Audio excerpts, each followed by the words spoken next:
बिस्मिल्लाहिर्रहमानिर्रहीम। अस्सलाम वालेकुम स्टूडेंट्स, मैं हूं शहरियार अली, आपका फिजिक्स टीचर। स्टूडेंट्स, आज हमने जो आर्टिकल डिस्कस करना है वो है फ्रिक्शन। एक कम्प्रिहेंसिव टॉपिक है, इसको हम बड़ी डिटेल में डिस्कस करने वाले हैं। सबसे पहले हम बात करेंगे डेफिनेशन की, उसके बाद हम बात करेंगे इसकी रीजंस यानी कि कॉजेज क्या है, फिर हम एक टर्म यूज़ करेंगे कोएफिशिएंट ऑफ फ्रिक्शन, उसके बाद हम टाइप्स ऑफ फ्रिक्शन को देखेंगे, फिर हम ब्रेकिंग और स्किडिंग की बात करेंगे, एडवांटेजेस एंड डिसएडवांटेजेस की बात करेंगे और आखिर में हम ये देखेंगे कि फ्रिक्शन को कैसे रिड्यूस किया जा सकता है। स्टूडेंट्स, आप देख सकते हैं कि इसमें हमने बहुत ज़्यादा कंटेंट्स को डिस्कस करना है। ये क्वेश्चन यूजुअली शॉर्ट क्वेश्चन में आता होता है और ये मुख्तलिफ हिस्से आपके सामने गिवन है जिसमें से शॉर्ट क्वेश्चन बन सकते हैं। यूजुअली ये लॉन्ग क्वेश्चन में नहीं आता होता, या दूसरे लफ्ज़ों में मैं ये कह सकता हूँ आपको कि लॉन्ग क्वेश्चन इसके हिसाब से जो एग्जाम पॉइंट ऑफ व्यू के हिसाब से बहुत कम बनते हैं इससे।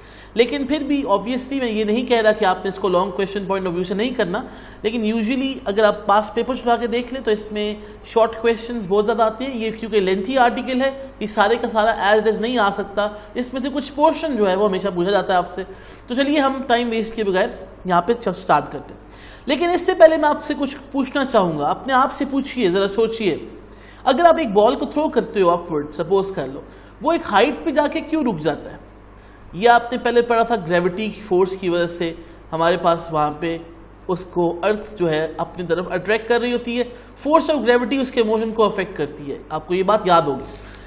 अच्छा, ये तो थी हमारे पास वर्टिकल मोशन की बात। मैं अगर आपसे पूछूं, चले अगर आप एक बॉल को हॉरिजॉन्टली थ्रो करते हैं तो बताएं वो बॉल कुछ देर के बाद क्यों रुक जाता है? आपके पास इसका क्या आंसर होगा, अपने से पूछिए। या अगर आप साइकिल चला रहे हैं, पेडलिंग कर रहे हैं सपोज, और आप अल्टीमेटली चलते चलते पेडलिंग करना छोड़ देते हैं तो वो क्यों रुक जाती है साइकिल? गाड़ी चलाते हुए आपके पास कुछ देर के बाद गाड़ी की अगर रेस छोड़ दी जाए तो वो क्यों रुक जाती है, इवन आप ब्रेक ना भी लगाएं?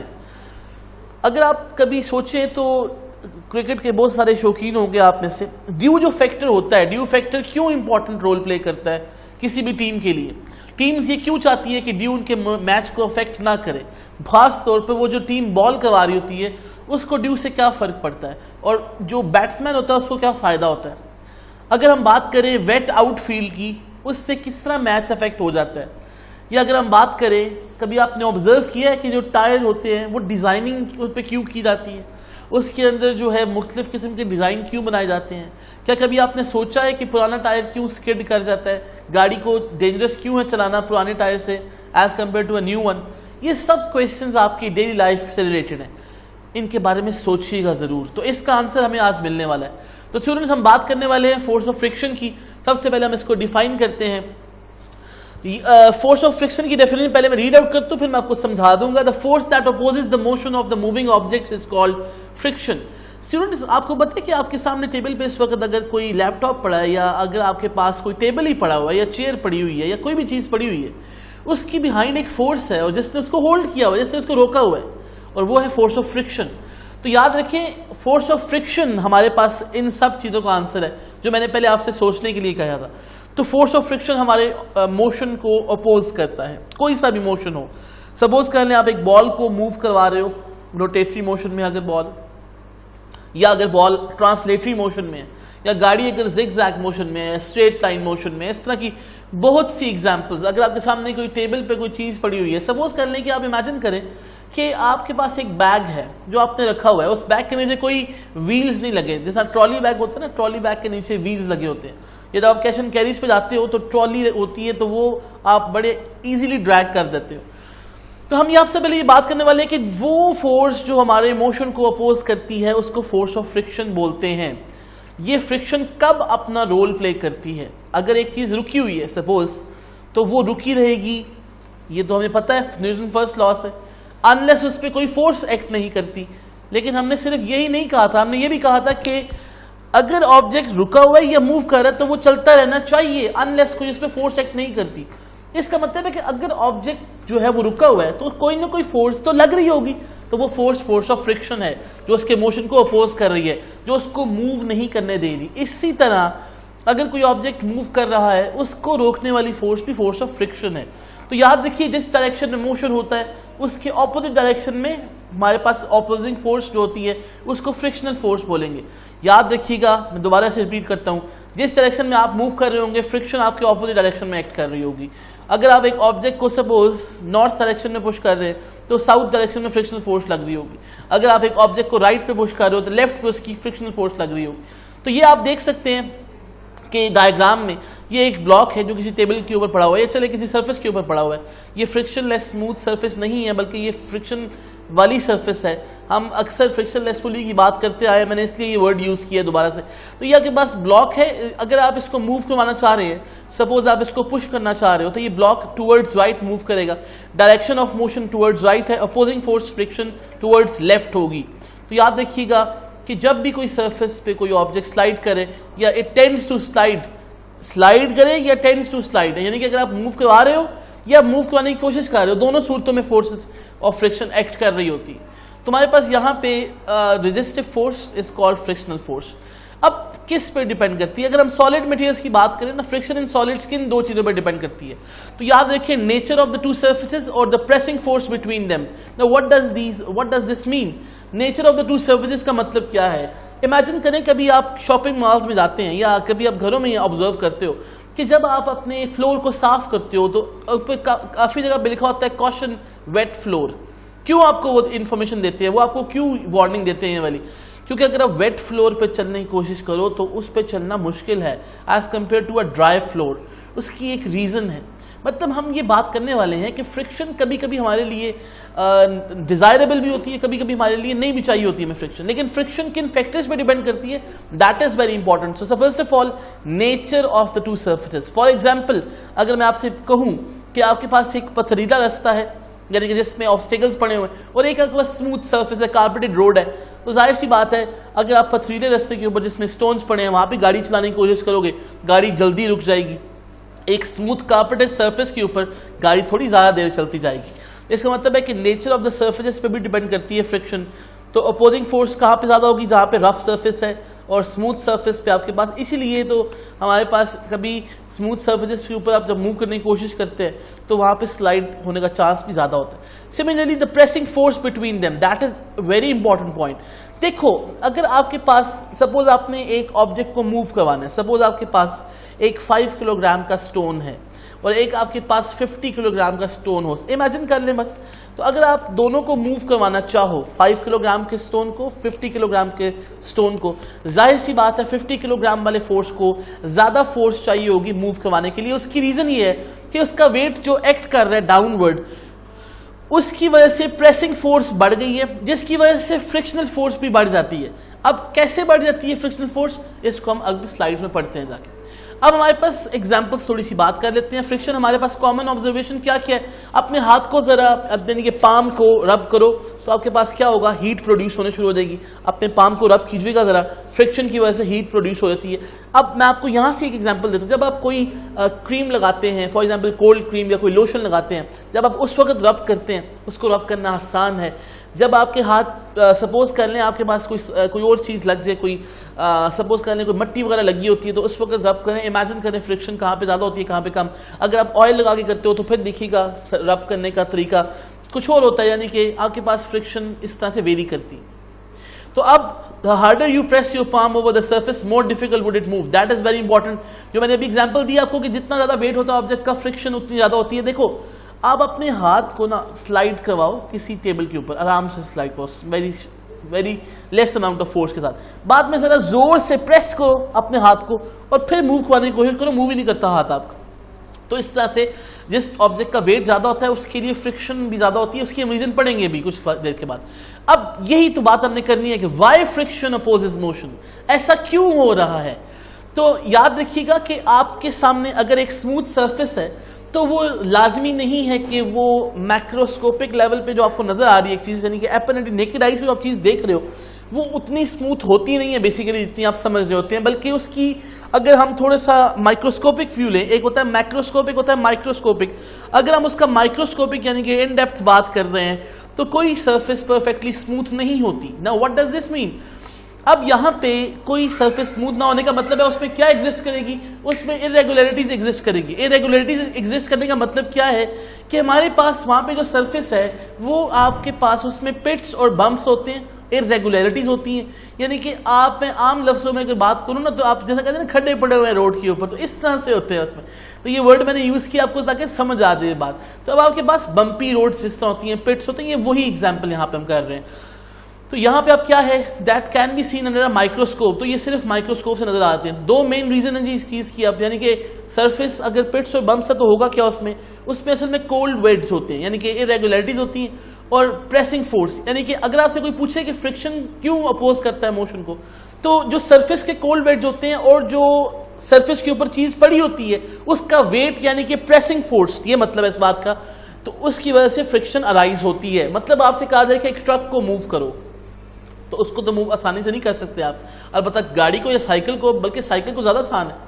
तो इस तरह समझ सकते हो ना कि जो हैवी चीज होती है, तो कोल्ड वेट अपनी सरफेस के साथ रिलेटेड है और pressing force weight of the object के साथ रिलेटेड है। तो कोल्ड वेट्स क्या करते हैं, रेजिस्ट करते हैं सरफेस को over from sliding over each other. देखो इसकी मतलब क्या है, इमेजिन करें कि आप गाड़ी चला रहे हैं और बारिशें हुई हैं पाकिस्तान में फॉर एग्जाम्पल, और आप देखते हो कि वहां पे क्या पड़ जाता है, वहां पे आपके पास बारिश की वजह से रोड कभी कभी खराब हो जाती है। तो होता क्या है कि आपके पास वो रोड खराब होने का मतलब है वहां पे जैसा मैंने बताया पिट्स और बम्प्स यानी कि खड्डे पड़ जाते हैं, तो गाड़ी मूव करते करते उन खड्डों के अंदर गुजरती है। तो आपके मोशन को क्या होता है, क्या वो फास्ट हो जाता है? नहीं, वो आपको क्या होता है उस केस में स्लो हो जाता है। तो फ्रिक्शन इस वजह से जो कोल्ड वेट्स होते हैं, तो ये जो सरफेस की हमने बात की ना, इसमें जो कोल्ड वेट्स है, देखो ये डायग्राम बनी हुई है, ये देखो जब आपके पास कोल्ड वेट्स है, इस तरह के बम्प्स हैं, इस तरह के पिट्स हैं, तो जब यहाँ पे आप देखो एक आपके पास वुडन ब्लॉक्स दो नजर आ रहे हैं आपको, एक छोटा वुडन ब्लॉक है रेक्टेंगुलर क्यूबिकल सॉरी, और एक दूसरा बड़ा क्यूबिकल बॉक्स है। इस ऊपर वाले बॉक्स ने इस बड़े बॉक्स के ऊपर स्लाइड करना है।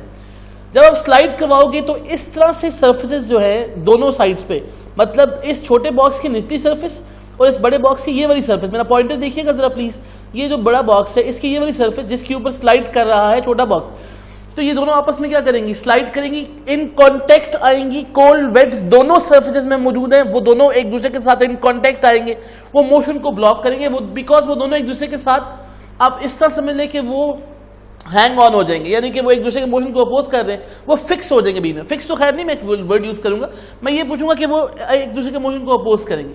तो यहाँ पे क्या लिखा हुआ है, adding weight over the upper block increasing the force, increases the force pressing the surface together and hence increases the resistance। अगर आप इसके ऊपर हाथ रख दो, ऊपर वाले ब्लॉक के ऊपर, यानी कि आप अभी एक्सपेरिमेंट करो, ये सुन रहे हो ना बात, एक्सपेरिमेंट करो, एक बुक लो, उसको अपने टेबल पे रखो, ऊपर से बुक को प्रेस करो। अब ये प्रेस इस तरह नहीं करना कि अगर शीशे का टेबल है तो उसको तोड़ ही दें, खैर से आप बुक को जरा हार्डली प्रेस करें, जरा स्लाइड करवाने की कोशिश करें, तो नहीं होगा, बिकॉज प्रेसिंग फोर्स अब रोल प्ले कर रही है। तो कोल्ड वेल्ट पहले रेजिस्ट करता है मोशन को, ऊपर से जब आप फोर्स लगाते हैं ज्यादा तो प्रेसिंग फोर्स की वजह से। तो यहां से क्या पता चला, points to ponder greater is the, यानी कि लिखने वाली बातें, पॉइंट्स टू पॉन्डर ये नहीं होती कि साइड इन्फॉर्मेशन होती है, कि मैंने आपको बताइए वैसे एक बात, greater is the pressing force, the greater would be the friction. Obvious, the surface which is not smooth offers more resistance and hence it contains greater cold welts. तो bits और bumps ज्यादा होंगे, irregularities ज्यादा होंगी उस surface में जो ज्यादा फ्रिक्शन ऑफर कर रहे हैं। उसके बाद हम बात करने वाले हैं लिमिटिंग फ्रिक्शन की। बच्चों ये बड़ा एक इंपॉर्टेंट कॉन्सेप्ट है, जरा गौर से मेरी बात को सुनिएगा। देखिए आपके पास एक टेबल के ऊपर बुक पड़ी हुई है, आप जरा उसको फोर्स लगाएं, एक लिमिट तक ना फोर्स लगाने तक, चलें आप इस तरह कर लें, बुक को ना बात करें, बार बार बुक की बात नहीं करते हैं। सपोज एक टीसीएस का 5 किलोग्राम का बॉक्स है जो आपने फिल किया हुआ है, ठीक है। अब आप उसको जरा ड्रैग करने की कोशिश करो, देखो ना कि आप थोड़ी सी फोर्स लगाते हो तो हो सकता है वो ना हिले। एक लिमिट तक कोई भी ऑब्जेक्ट नहीं मूव करता अपनी जगह से। चेयर है ना, चेयर को आप हल्की सी ना जिस तरह फिंगर से कोई प्रेस करो, चेयर अपनी जगह भी रहती है, उसको मूव करने के लिए थोड़ी ज्यादा फोर्स चाहिए होती है। इसका मतलब है कि जब तक फोर्स लगाई आपने और इंक्रीज करते रहे, उस वक्त तक फ्रिक्शनल फोर्स लग रही थी जिसकी वजह से चेयर नहीं मूव कर रही थी। एक लिमिट के बाद जाके फ्रिक्शनल फोर्स लगती है, तो वो एक लिमिट के बाद जाके ऑब्जेक्ट मूव करना शुरू कर देता है। तो जिस लिमिट तक फ्रिक्शनल फोर्स लगती रही, जिसने मोशन को नहीं लेके आने दिया, चेयर को नहीं मूव करवाने दिया, उस पर्टिकुलर फोर्स को हम फोर्स ऑफ फ्रिक्शन बोलते हैं। मतलब जिस पॉइंट तक ऑब्जेक्ट अपने स्टेट ऑफ रेस्ट पे रहता है, उस पर्टिकुलर पॉइंट को हमारे पास फोर्स ऑफ फ्रिक्शन कहते हैं, मैक्सिमम फोर्स ऑफ फ्रिक्शन कह देते हैं उस केस में। यानी कि अगर हम स्टैटिक ऑब्जेक्ट की बात करें उस सेंस में हम बात करें, the maximum friction force that can be developed at the contact surface when the body is just on the point of moving is called limiting force of friction. When the body is just on the point of moving, मतलब आप गाड़ी को धक्का लगा रहे हैं, गाड़ी suppose move नहीं कर रही, जैसे ही गाड़ी मूव करनी शुरू करती है ना, उससे जरा से पहले, यानी कि मूवमेंट से जरा से पहले जो मैक्सिमम फोर्स ऑफ फ्रिक्शन जिसने उसके मोशन को अपोज किया हुआ था, जिसने गाड़ी को रोक के रखा हुआ था, उसको हम क्या बोलेंगे? Force of limiting friction. तो हमारे पास इस तरह से हम इसको डिफाइन कर सकते हैं। फोर्स ऑफ लिमिटिंग फ्रिक्शन की डेफिनेशन क्या है? The maximum value of friction is known as the force of limiting friction. Dependence, it depends upon normal reaction again pressing force between the two surface in contact. Obvious बात है, उसी पे depend कर रही है, जिस पे फ्रिक्शन डिपेंड करती है उस पर लिमिटिंग फ्रिक्शन पे डिपेंड करती है। जाहिर सी बात है, force of limiting friction heavy objects की ज्यादा होगी, स्मॉलर ऑब्जेक्ट्स की कम होगी। फॉर एग्जाम्पल, एक फुटबॉल को जरा सा प्रेस करो ना, चल पड़ता है, यानी कि मूव करना शुरू कर जाता है। लेकिन अगर आप बात करते हैं किसी दूसरे ऑब्जेक्ट की, फॉर एग्जाम्पल एक साइकिल है, तो उसको जरा फोर्स ज्यादा लगानी पड़ती है। तो फ्रिक्शन हमारे पास जो है, force of limiting friction just before the starting point of motion, अगर हम बात कर रहे हैं तो उस पर्टिकुलर पॉइंट तक जो फ्रिक्शन लग रही थी उसको फोर्स ऑफ लिमिटिंग फ्रिक्शन बोलते हैं। और इसको भी किसी सर्टेन मैक्सिमम वैल्यू तक इंक्रीज किया जा सकता है। ऑब्वियसली इंक्रीज होती है।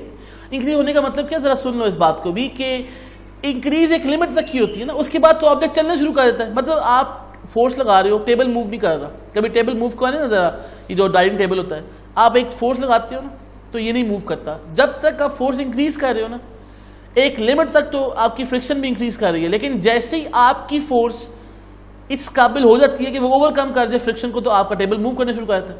तो हमारे पास एक सर्टेन लिमिट तक की फोर्स ऑफ फ्रिक्शन इंक्रीज हो जाती है। यहां से एक टर्मिनोलॉजी डेवलप होती है, coefficient of friction. Very important concept, जरा गौर से मेरी बात को सुनिएगा।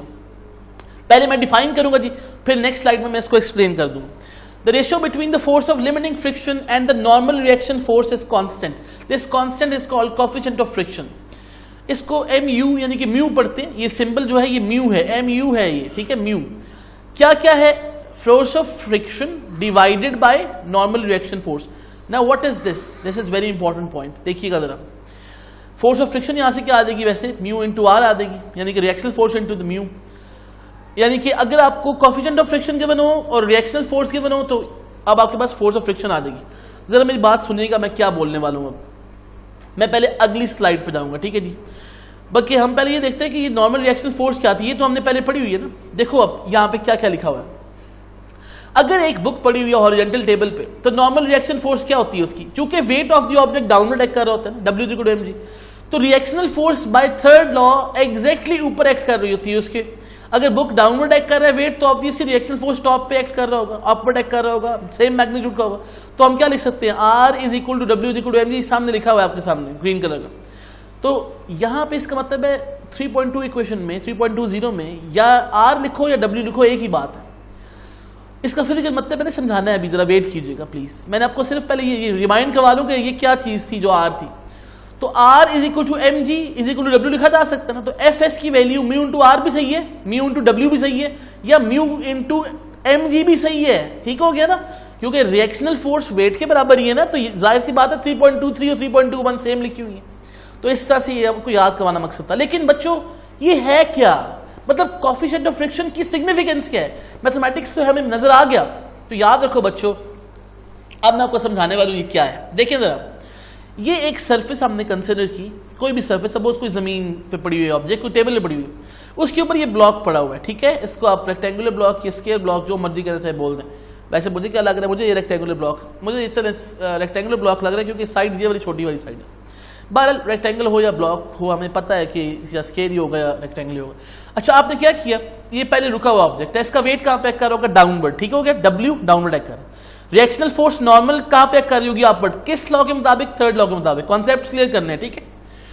अच्छा, हमने क्या पढ़ा अभी? अप्लाइड फोर्स अगर राइट साइड पे, फोर्स ऑफ फ्रिक्शन कहां पे होगी? लेफ्ट साइड पे होगी। क्लियर होगी बात? देखें, अगर मैं यहां पे ये जो हमने फॉर्मूला लिखा है, देखिएगा जरा, कोएफिशिएंट ऑफ फ्रिक्शन, अगर हमारे पास यहां पे Fs और R की हम बात करें, हमारे पास अप्लाइड फोर्स राइट पे है, ऑपोजिट फोर्स लेफ्ट साइड पे होगी, उसको हम क्या नाम देंगे? फ्रिक्शनल फोर्स का। फ्रिक्शनल फोर्स की वैल्यू हमने क्या कैलकुलेट की है अभी? देखो, म्यू इंटू आर, क्या नजर आई? Mu into are. क्या मतलब है इस बात का? अगर R ज्यादा हो, मतलब रिएक्शनल फोर्स ज्यादा हो, कौन सी? नॉर्मल रिएक्शन फोर्स, जो किसकी वजह से आ रही है? वेट ऑफ द ऑब्जेक्ट की वजह से। तो असल में ये वेट है, तो वेट ऑफ द ऑब्जेक्ट हो या रिएक्शनल फोर्स हो तो एक ही बात है, क्योंकि मैग्नीट्यूड में दोनों सेम है। तो नजर क्या आ रहा है 3.21 में, फिजिकल सिग्निफिकेंस, जिसका R ज्यादा होता है, जिसका W ज्यादा होता है, जिसका वेट ज्यादा होता है, जिसकी प्रेसिंग फोर्स ज्यादा होती है, उसकी फ्रिक्शनल फोर्स। तो ये मैथमेटिकल हमने रिलेशन बना दिया। तो यहां पे आपके पास फिर ये चीज लिखी हुई है यहां पे कि अब असल में कोएफिशिएंट ऑफ फ्रिक्शन हमें क्यों चाहिए होता है। हम जब दो सरफेसेस का आपस में कंपैरिजन करते हैं, कंपैरिजन का मतलब है कि किस चीज के अगेंस्ट किस को स्लाइड किया जाए, यानी कि वो दो सरफेस देखो ना, अब ये सपोज करो ये हमारे पास ग्लास है और नीचे भी ग्लास है, देखो राइट साइड पे लिखा हुआ है ग्लास, और ग्लास का कोएफिशिएंट ऑफ फ्रिक्शन 0.9 है। मतलब अगर आप ग्लास को ग्लास के ऊपर स्लाइड करना चाहें, आपके पास अगर ग्लास को ग्लास के ऊपर स्लाइड करवाना चाहें तो कोएफिशिएंट ऑफ फ्रिक्शन 0.9 होगा। जरा इंपॉर्टेंट बात देखिएगा मेरी, ये कैसे आएगा, म्यू एस कैसे आएगा, जब आपने दोनों की रेशो फाइंड आउट की, ग्लास और ग्लास की, तो आपके पास ये फॉर्मूला था ना mu F S by R, तो ये आपके पास 0.9 वहां से आई। यहां से क्या पता चल रहा है, म्यू एस जिसका ज्यादा होगा 0.9 सपोज कर लें, उसकी फ्रिक्शन भी क्या होगी ज्यादा। देखो लेफ्ट साइड फॉर्मूला लिखा हुआ है F is equal to mu into N या म्यू इंटू आर, एक ही बात है। इससे नॉर्मल फोर्स मैंने जहां से डायग्राम उठाई है, सॉरी फॉर दैट, मैं बताना भूल गया आपको कि नॉर्मल फोर्स असल में आर है यहाँ पे, तो आर लिखा हो या एन लिखा हो एक ही बात है। अप्लाइड फोर्स एफ लिखी हुई है या पी लिखी हुई है एक ही बात है। सॉरी मैं आपको बताना भूल गया था शुरू में, तो इसलिए कोई मसला नहीं होना चाहिए आपको। बहरहाल देखो म्यू ज्यादा, फ्रिक्शन फोर्स ज्यादा, आर ज्यादा, वेट ज्यादा, फ्रिक्शन फोर्स ज्यादा की फिजिकल सिग्निफिकेंस। तो ये कुछ म्यू एस की वैल्यूज गिवन है, यानी कि यहाँ पे आपके पास कोएफिशिएंट ऑफ फ्रिक्शन की वैल्यू गिवन है। ग्लास एंड ग्लास 0.9, ग्लास और मेटल, मतलब अगर आप ग्लास को मेटल सरफेस में मूव करवा रहे हो तो कितनी कोएफिशिएंट ऑफ फ्रिक्शन होगी 0.5 से 0.7, क्योंकि मेटल्स डिफरेंट होते हैं, ग्लास भी डिफरेंट मटेरियल का होता है। आइस और वुड 0.05, मतलब वुडन ब्लॉक के ऊपर आइस इजीली इसका मतलब मूव कर सकती है। Iron 1, rubber and concrete 0.6। तो ये सारी वैल्यूज याद होनी चाहिए आपको टेबल में, क्योंकि हो सकता है बोर्ड में एग्जाम में आपसे पूछ लिया जाए इससे, ठीक है जी। खास तौर पे कुछ तो ऐसी होती है ना, फॉर एग्जांपल ग्लास और ग्लास की या ग्लास मेटल की, ये तो कॉमन है। अच्छा आपकी बुक में अब टाइप्स ऑफ फ्रिक्शन नहीं है, लेकिन मैंने लिख दिया है, इसको जल्दी से पढ़ जाते हैं ताकि आपको एक आइडिया हो जाए। Static friction, dynamic friction, sliding friction, rolling friction. क्योंकि बच्चों के ज़हन में एक मिसकॉन्सेप्शन आता है कि फ्रिक्शन सिर्फ रुके हुए ऑब्जेक्ट्स पे लगती है, ऐसा नहीं है। देखो कभी ऑब्जर्व करो कि हमारे पास ये असल में एक रेजिस्टिव फोर्स ही है ना, जो ऑब्जेक्ट के मोशन को रेजिस्ट कर रही है। कभी आप गाड़ी में जाए अपना हाथ बाहर निकालें, लेकिन सेफ्टी हैजर्ड्स को, प्रिकॉशंस को फॉलो करते हुए, ये नहीं कि अपना हाथ इतना बाहर निकाल देंगे साथ वाली गाड़ी के टच होते, सिर्फ अपना हाथ हल्का सा बाहर निकाले। और मुझे बताएं कि कभी गाड़ी जब तेज चल रही हो, अपना हाथ जब बाहर निकालते हो तो आपका हाथ किस तरफ पुश होता है, ऑब्वियसली बैक साइड की तरफ। आप आगे, हालांकि आगे जा रहे हो, हाथ आपका आगे जा रहा है, तो एयर रेजिस्टेंस, एयर की जो फ्रिक्शन है वो आपके मोशन को अपोज कर रही है, बैकवर्ड डायरेक्शन। बहरहाल स्टैटिक फ्रिक्शन क्या होती है, वो जब ऑब्जेक्ट रुका हुआ होगा, स्टैटिक वर्ड का मतलब है रुका हुआ, उस वक्त जो फ्रिक्शन करते हैं उसको स्टैटिक फ्रिक्शन बोलते हैं। मैंने बताया कि ये बुक में आपके पास आर्टिकल नहीं है, तो इसलिए मैं जल्दी से उदाहरण दूंगा। डायनामिक फ्रिक्शन कब होती है, जब ऑब्जेक्ट्स मूव कर रहे होंगे। स्लाइडिंग फ्रिक्शन जब ऑब्जेक्ट्स एक दूसरे के ऊपर स्लाइड कर रहे होंगे। रोलिंग फ्रिक्शन जब ऑब्जेक्ट्स रोल कर रहे होंगे। फॉर एग्जांपल एक टायर जब मूव कर रहा होता है तो वो रोल कर रहा होता है बेसिकली। तो sliding friction versus rolling friction की बात आप कर लेते हैं, कौन सी ज्यादा होनी चाहिए, जरा इमेजिन करें कौन सी ज्यादा होगी। अब मैं आपसे एक एग्जांपल पूछता हूँ। आपके घरों में कबर्ड्स लगी होती है ना, कबर्ड्स बड़ी होती हैं, एक होती है फिक्स्ड कबर्ड, एक होती है मूवेबल कबर्ड्स। मूवेबल कबर्ड भी दो तरह की है, एक होती है बगैर व्हील्स के, नीचे व्हील लगे होते हैं उसके, और एक होती है व्हील वाली। ये चले आप इस तरह सोच लें कि आपके पास ट्रॉली बैग्स होते हैं, जब आप ट्रैवल करते हो एक जगह से दूसरी जगह, ट्रॉली बैग होते हैं, कुछ होते हैं व्हील्स वाले, कुछ होते हैं बगैर व्हील्स के। अब तो खैर बहुत सारे होते ही सारे व्हील्स वाले, बहरहाल दोनों होते हैं। अब अगर आपके पास एक ट्रॉली बैग है विद व्हील्स और विदाउट व्हील्स, तो बताएं मुझे किसको मूव करवाना आसान है। आप कहेंगे सर बड़ा आसान बात है, यानी कि आप इस तरह सोचना शुरू कर दो कि गाड़ी के सारे टायर उतार दिए जाएं, गाड़ी को कहो चलो जी चले, अब चलो खींचो जरा गाड़ी को, तो जाहिर सी बात है गाड़ी को खींचना जरा मुश्किल हो जाएगा ना। क्यों? क्योंकि यहां पे अब बात करने वाले हैं हम रोलिंग फ्रिक्शन और स्लाइडिंग फ्रिक्शन की। ऑब्जेक्ट्स जब एक दूसरे के ऊपर स्लाइड करते हैं ना, तो स्लाइडिंग फ्रिक्शन ज्यादा होती है, रोलिंग फ्रिक्शन कम होती है। मतलब कहने का ये है, अगर आप ऑब्जेक्ट्स को एक दूसरे के ऊपर स्लाइड करवाएं और एक दूसरे के ऊपर रोल करवाएं, गाड़ी को टायर लगा के चलाओ तो गाड़ी चलाना आसान है। गाड़ी को कहा जाए कि हाँ जी टायर उतार दो, फिर गाड़ी के ऊपर रेस्ट पैडल लगाओ, तो गाड़ी नहीं चलने वाली जनाब, क्योंकि स्लाइडिंग फ्रिक्शन ज्यादा होती है, रोलिंग फ्रिक्शन कम। उसकी एक रीजन है, सोचिएगा जरा गौर से, यानी कि एक तरह से हम इसको अंडरस्टैंड कर सकते हैं। Small point of contact, this is the reason पता होना चाहिए फिजिक्स में आपको। ये लॉजिक किसी लॉजिक के तहत है, नजर तो है हमें, ऑब्जर्वेशन तो पता है हमें, लेकिन किसी लॉजिक के तहत होगी ना। What is meant by small point of contact? Imagine करो जरा, इमेजिन करो जब स्लाइडिंग कॉन्टेक्ट की बात करोगे ना, गाड़ी के नीचे टायर नहीं लगे हुए, गाड़ी का निचला सारा हिस्सा जमीन को टच कर रहा है, सारे का सारा हिस्सा कोल्ड वेड्स दोनों के, गाड़ी के सरफेस के भी और जमीन के ऊपर, रोड के ऊपर के जो कोल्ड वेड्स हैं वो एक दूसरे के साथ कांटेक्ट में है, तो जाहिर सी बात है कोल्ड वेड जितने ज्यादा होंगे उतनी ज्यादा फ्रिक्शन होगी ना।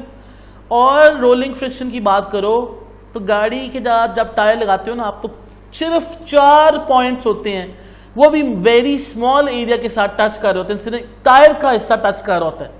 और टायर को जरा इमेजिन करो, टायर की जो शेप होती है, क्या वो सारी की सारी वो होती है सॉलिड होती है? सॉलिड का मतलब है नहीं, उसमें हल्की सा उसमें हॉलो भी होती है ना, उसमें डिजाइनिंग की होती है ना उन्होंने। हॉलो का मतलब है कि उसके अंदर जो आप देखते हो कि डिजाइन करके खाली जगह छोड़ी जाती है, क्यों? इसीलिए छोड़ी जाती है कि एक तो पॉइंट ऑफ कांटेक्ट वैसे ही कम हो गया टायर की वजह से, सारे का सारा टायर तो नहीं टच कर रहा होता ना जमीन के ऊपर, कुछ टायर का टच कर रहा था, तो ऑब्वियस बात है कुछ कोल्ड बेल्ट टच करेंगे। दो सिचुएशन को देखो ना जरा। अच्छा अब ट्रॉली बैग पे आ जाओ, एक trolley bag with wheels without wheels वाला बेचारा सारे का सारा टच कर रहा होगा जमीन को, तो उसको तो मूव करना मुश्किल है ना, उसको आप जब ब्रेक करोगे तो शोर भी प्रोड्यूस होता है ना। अच्छा तो हमारे पास यहाँ पे फिर इसलिए रोलिंग फ्रिक्शन, होपफुली आपको समझ आ गई होगी। तो ये आपके पास रीजन वगैरह लिखी हुई है, खुद पढ़ लीजिएगा, इसको कोई मसला नहीं होने वाला आपको यहाँ पे, ठीक है जी। अब ये देखो जरा, ये मैंने एग्जांपल से समझा दी बात, सामने डायग्राम बनी हुई है, मैंने इमेजिन पहले करवाया ना, इमेजिन को जरा विजुलाइज भी कर लो। ये फोर्स है लगनी है इस ब्लॉक पे, तो ये स्लाइडिंग फ्रिक्शन ज्यादा होगी, सारे का सारा ब्लैक कलर की बॉडी टच कर रही है नीचे, मतलब ऑब्वियसली निचले वाला सबब, मेरा मतलब ये कहने का। और इसके नीचे देखो सिर्फ ये 2 टायर्स वाला ऐसा टच कर रहे हैं ना, वो भी टायर्स वाला ऐसा टच कर रहा है, ब्लैक बॉडी टच भी नहीं कर रही, ब्लॉक के टच नहीं कर रहा, तो जाहिर सी बात है we reduce friction in this particular way. यानी कि इस व्हील को, यानी कि इस व्हील वाले बैक को मूव करना आसान है, इसको पुश करो, ये आसान है पुश करना, इसको ज्यादा फोर्स लगानी पड़ेगी पुश करने के लिए। क्लियर होगी बात? और इसी तरह ये बात जो बैक वाली मैंने बताई थी आपको, तो ये बैक वाली बात भी यहाँ पे लिखी हुई है, स्लाइडिंग फ्रिक्शन यहाँ प्रोड्यूस होगी इधर इन कॉन्टैक्ट कोल्ड बेड ज्यादा, और इस पर्टिकुलर केस में यहाँ पे रोलिंग फ्रिक्शन है, तो इस वजह से, ठीक है जी। बॉल बेयरिंग्स बहुत सारी जगहों पे यूज होते हैं जी, अब कभी ऑब्जर्व कीजिएगा, ये लड़कियों को तो बात समझ नहीं आने वाली, लड़कों को समझ आ जाएगी। मतलब ये कि ये सब चीजें देखते रहते हैं। बॉल बेयरिंग्स क्या मतलब है इस बात का कि आपके पास जो इलेक्ट्रिक फैन है ना, उस पर बॉल बेयरिंग्स यूज होते हैं, इंजन में बॉल बेयरिंग यूज होते हैं, आपके मोटरसाइकिल्स में यूज होते हैं, ताकि ऑब्जेक्ट्स एक दूसरे के ऊपर स्लाइड कर सकें इजीली। तो बहरहाल ये स्फेरिकल शेप के कर्व्ड है, कर्व्ड का मतलब है कि लेस पॉइंट ऑफ कांटेक्ट की होगा, चीजें इजीली रोटेट कर सकती हैं, मूव कर सकती हैं एक दूसरे के अगेंस्ट, तो इस वजह से है। अच्छा अब अगली बात, फ्रिक्शन हमारे लिए इंपॉर्टेंट भी है, फ्रिक्शन हमारे लिए जरूरी भी है, और जरूरी कैसे है उसको भी हम देखेंगे। ब्रेकिंग एंड स्किडिंग की थोड़ी सी बात कर लें। कभी आपने देखा है कि गाड़ी स्किड करते हुए जा रही है और एक्सीडेंट हो जाता है उसका? कभी आपने देखा है कि आप अगर अचानक ब्रेक अप्लाई करते हो तो गाड़ी रोल करने की बजाय स्किड करने शुरू करती है? सो ब्रेकिंग एंड स्किडिंग की हम बात करने वाले।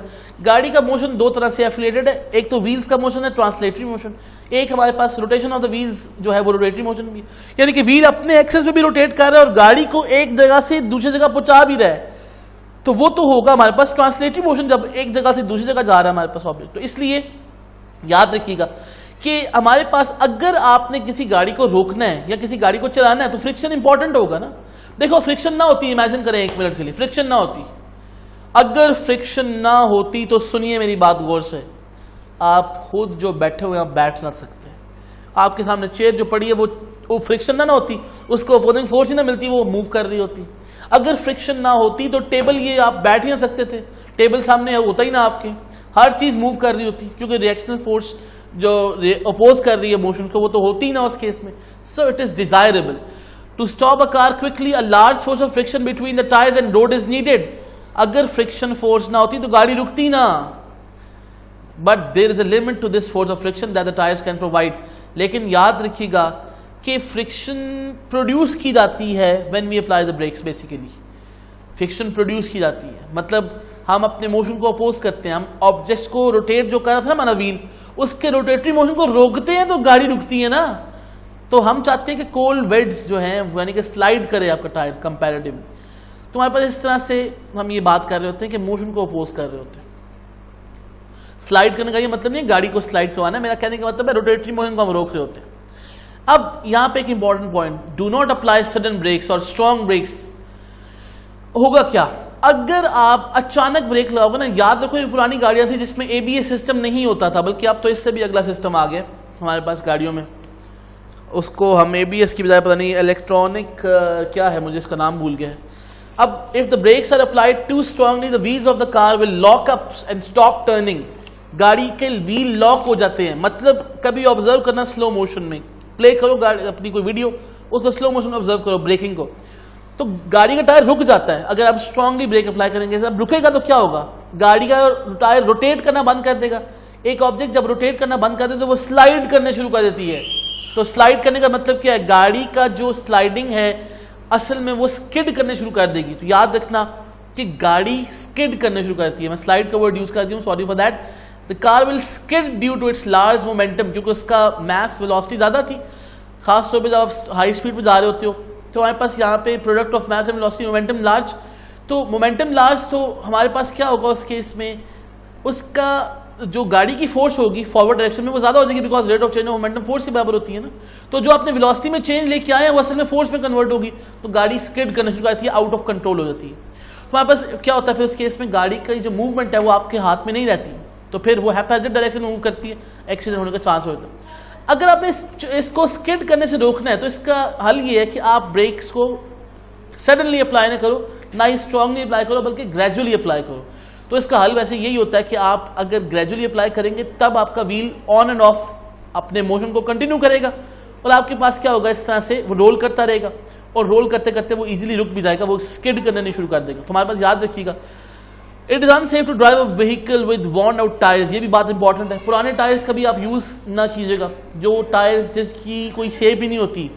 अभी देखिएगा, मैं हाल मैंने आगे बनाई होगी डायग्राम, ये जो टायर, ये देखिएगा, ये वॉर्न आउट टायर्स है, ये वाला टायर और ये वाला टायर, इसके दरमियान ये और ये क्या फर्क प्रोड्यूस करेंगे। देखो ये जो tyre wearing out right side बनी डायग्राम, ये डिजाइन वाला टायर और ये बगैर डिजाइन वाला, ये आपके पास क्या करता है, ये जो आपके पास जूतियां होती हैं घरों में, ये भी देख रहे हो कभी स्लिपरी शूज कौन से वाले होते हैं, जो वॉर्न आउट हो चुके होते हैं, जिनकी तबाह हालत, क्योंकि वो जो कोल्ड बेड्स हैं वो उस तरह से कॉन्टेक्ट में नहीं आते, इस वजह से आप स्लिप कर जाते हैं, यानी कि फ्रिक्शन सही तरह प्रोवाइड वो नहीं कर सकते। इसको हम बाद में बात करते हैं। अभी अब एडवांटेजेस ऑफ फ्रिक्शन क्या है, friction is most desirable. For example अगर आपने राइटिंग करनी है, अगर फ्रिक्शन ना होती तो आप राइट नहीं कर सकते थे। क्यों, आपकी पेंसिल और जो पेज है उसके दरमियान जो कोल्ड बेड्स होते हैं वो एग्जिस्ट करते हैं, तो आप प्रॉपरली लिख सकते हो।